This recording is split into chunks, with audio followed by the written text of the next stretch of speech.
మీదకి వచ్చేది కేవలం శాంతి ర్యాలీలు. చేసేది ప్రజాస్వామ్యం బాగుండాలి.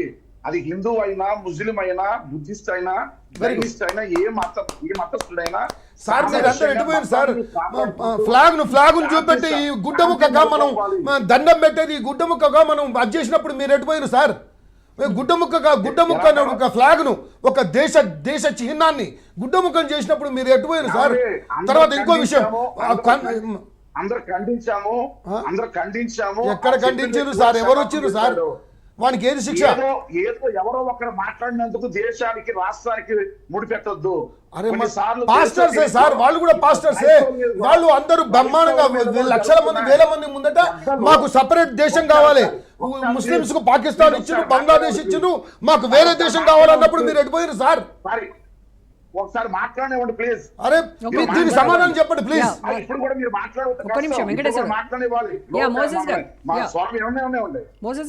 సమస్యలు ఇలాగే సమస్యలు వచ్చినప్పుడు మేము కోవిడ్ లో అందరూ కలిసి పనిచేసాం. ఈవేళ అన్ని ప్రాంతాల్లో కూడా ఫెలోషిప్లు ప్రారంభించి మనం సామరస్యంగా పనిచేసుకోవాలి.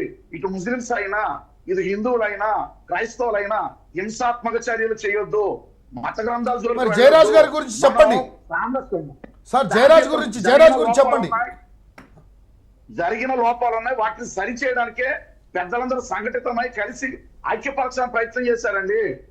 ఈరోజు అందరూ ఎవరో ఒకరు చేసినందుకు అందరినీ ప్రతిపాదించొద్దు, అందరి మీద దాన్ని రుద్దొద్దు. అంటే ఎవరో ఒకరు చాలా మందిని ఇన్ఫ్లుయెన్స్ చేసేటువంటి వ్యక్తి అయితే మోసెస్ గారు ఎవరో బైబిల్ మీద మాట్లాడేప్పుడు మీరు ఎక్కడికి వెళ్ళారంటే మీ దాని ఆశ్రయం ఉందా మీ దగ్గర? అట్లాగా సార్. ఇంకో విషయం సార్, ఇక్కడ విషయం ఏంటంటే బైబిల్ ని దూషిస్తూ మాట్లాడిన వారు ఉన్నారు, ఇటు హిందువులను దూషిస్తూ మాట్లాడే వాళ్ళు ఉన్నారు. అంటే ఇరు పక్షాల్లో తప్పు జరుగుతుందంటాం. ఇక్కడ డిస్కషన్ జరిగేటప్పుడు జరిగినప్పుడు అవతలి పక్షం జరిగినప్పుడు ఏం చేస్తున్నారు, యువతల పక్షం జరిగినప్పుడు ఏం చేస్తున్నారు అనేది తేడా చూడాలి సార్. కాబట్టి మాట్లాడడం అరికట్టాలి. మోసెస్ గారు, మీరు ఇందాక ఒక్క నిమిషం, మోసెస్ గారు అందరికీ ఆపాదించొద్దు, ఎవరో ఒకళ్ళు మాట్లాడిన దానికి అని అన్నారు కదా. మరి ఆ ఒక్క వ్యక్తి కొన్ని లక్షల మందిని ఇన్ఫ్లుయెన్స్ చేసేటువంటి వ్యక్తి అయితే ఇప్పుడు అదే కదా ఇక్కడ ప్రాబ్లం. ఎక్కడ ఎవరు చెప్పారండి? ఎవరైనా క్షమాపణ చెప్పిన సందర్భాలు కూడా ఉన్నాయి. ఇప్పుడు పర్టికులర్ ప్రవీణ్ ఇన్సిడెంట్ లో రెచ్చగొట్టినటువంటి ఎవాంజలిస్టులు ఎవరు సారీ చెప్పారు? అన్ని రెచ్చగొట్టేటువంటి స్పీచెస్, రెచ్చగొట్టేటువంటి సోషల్ మీడియా వేదికగా మాట్లాడినటువంటి మాటలు మనం చూసాం కదా. ఇస్తున్నారు ఇవాళ కూడా విజయవాడ ఇచ్చారు.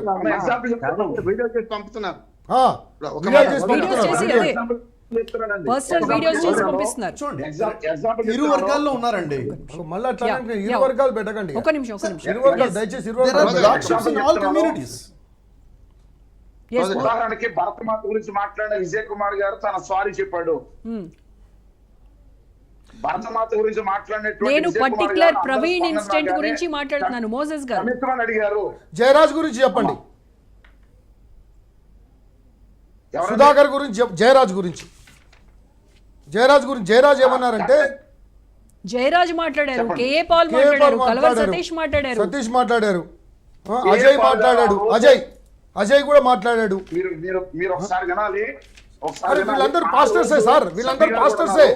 ఆ రోజు పోలీసు వారికి పూర్తిగా మేము సహకరించి లాస్ట్ అండ్ ఫైనల్ గా కేఏ పాల్ గారు వచ్చినప్పుడు మీరు వీడియోలు కూడా చూడొచ్చు. కేఏ పాల్ గారిని మేము అడ్డుకున్నాం. ఇప్పుడు ఈ మాటలు మాట్లాడుతాను అడ్డుకున్నాం. అక్కడ పెద్దలు కూడా తొందర ఇప్పుడు సఫీ గారు అన్నట్టు వారు అన్నట్టు అట్లా కాదండి. ఇప్పుడు అది ఒక సున్నితమైనటువంటి విషయం. అది అంత తొందరగా ఓపెన్ చేయడానికి లేదు. ఒక విషయం. రెండో విషయం కూడా ఇవాళ ఐజీ మాట్లాడిండు. ఏమని మాట్లాడిండు తెలుసా అండి? మేము 370కి పైగా మేము హైదరాబాద్ నుంచి మొదలు పెడితే విజయవాడ వరకు, మళ్ళీ విజయవాడ నుంచి మొదలు పెడితే మళ్ళీ ఇక్కడికి వచ్చేటువంటి ఏది ఎక్కడైతే యాక్సిడెంట్ అయిందో అక్కడి వరకు మేము మొత్తం వీడియోస్ మొత్తం తీసి దగ్గర పెట్టుకున్నాం. నెంబర్ 1.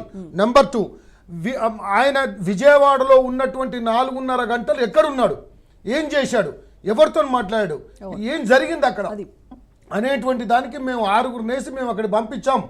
మేము ఇవన్నీ చూస్తున్నాం, అంత ఈజీగా మేము చెప్పం. ఎందుకంటే మేము తొందరపడితే ఏదైనా మా ద్వారా తప్పు జరిగితే అది సమాజానికి తప్పు జరిగినట్టే.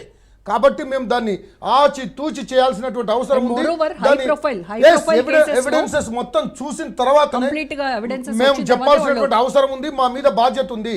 రోజు తప్పించి రోజు సీఎం గారు మాతో మాట్లాడుతున్నారు, డిప్యూటీ సీఎం గారు మాతో మాట్లాడుతున్నారు, హోమ్ మినిస్టర్ గారు మాతో మాట్లాడుతున్నారు, ఓపెన్గా he has given the statement. Yes.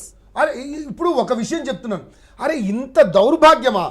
ఒక పాస్టర్ చనిపోయాడు, విషయం చెప్తున్నాను, హీ మేబీ ఏమన్నా కానివ్వండి, అదే ఎంతోమంది చచ్చిపోతున్నారు అవతల. అంత లేదే మరి? హిందువులు చచ్చిపోతే ఒక విధంగా, ఇంత ఇతర మతస్థులు ఇతర మైనారిటీస్ చనిపోతే ఇంకో తిరగనా? ఏమి వివక్షత? ఎవరు చూపెడుతున్నారు ఈ వివక్షత? ఎందుకు వస్తుంది?